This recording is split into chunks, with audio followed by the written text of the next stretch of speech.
இன்றைக்கி நம்ம பார்க்க போகிறது ஈஸியான ஹெல்த்தியான டேஸ்டியான வாழைப்பூ கூட்டு தான் பார்க்க போகிறோம். வாழைப்பூவில் நிறைய ஹெல்த் பெனிஃபிட்ஸ் இருக்குது. எஸ்பெஷலி இதில் இருக்கிற துவர்ப்பு சுவை உடம்புக்கு ரொம்ப நல்லதுங்க. வாழைப்பூ கேர்ள்ஸ்க்கு ஹார்மோனல் இம்பேலன்ஸ் இல்லாமல் இருக்கிறதுக்கு, அதே மாதிரி யூட்ரஸ் ப்ராப்ளம்ஸ் வராமல் தடுக்கிறதுக்கு ரொம்பவே ஹெல்ப் பண்ணுது. அதனால் வாரத்துக்கு ஒரு முறை வாழைப்பூவை யூஸ் பண்ணுங்கள். மற்றபடி இதில் பிளட் கொலஸ்ட்ரால் கம்மி பண்ணி ஹார்ட்டுக்கு ரொம்ப ஹெல்ப் பண்ணுது. அதே மாதிரி உடம்புல உள்ள பித்தத்தை குறைக்கிறதுக்கு ஹெல்ப் பண்ணுது. குடல் புண் இருந்ததுன்னா அதை சரி பண்ணுறதுக்கு ஹெல்ப் பண்ணுது. ஸோ இந்த மாதிரி நிறையா பெனிஃபிட்ஸ் இருக்குது.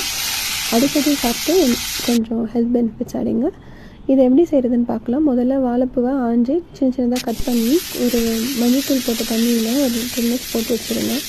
அதுக்குள்ளேயே நம்ம கடாய் அடுப்பில் வச்சு சூடு பண்ணி அதில் 2 ஸ்பூன் எண்ணெய் ஊற்றி கடுகு, உளுந்தம் பருப்பு, கருவேப்பிலை போட்டு தாளித்து ஒரு வெங்காயத்தை சின்னதாக கட் பண்ணி அதையும் போட்டு வதக்கிட்டு 4 வரமிளகா சின்னதாக பிச்சு போட்டுருங்க. அதையும் போட்டு நல்லா வதக்கிட்டு இந்த கட் பண்ண வாழைப்பூவையும் போட்டு வதக்கிடுங்க. கொஞ்சோண்டு மஞ்சள்தூள், அதே மாதிரி கொஞ்சம் தேவையான அளவு உப்பு எல்லாம் போட்டு வதக்கிட்டு ஒரு லைட்டாக தண்ணி தெளித்து ஒரு 5 minutes மூடி வச்சுருங்க. அதுக்கப்புறம் நம்ம வேக வச்சுருந்த பச்சை பாசிப்பருப்பை நல்லா அதில் போட்டு மிக்ஸ் பண்ணிவிடுங்க. கொஞ்சோண்டு பெருங்காயத்தூள் போட்டுருங்க. அவ்வளோதாங்க. ஒரு 2 minutes அதுக்கப்புறம் கொதிக்க வச்சுட்டு இறக்கிடுங்க. நம்மளோட வாழைப்பூ கூட்டு ரெடி. என்ஜாய் பண்ணுங்கள்.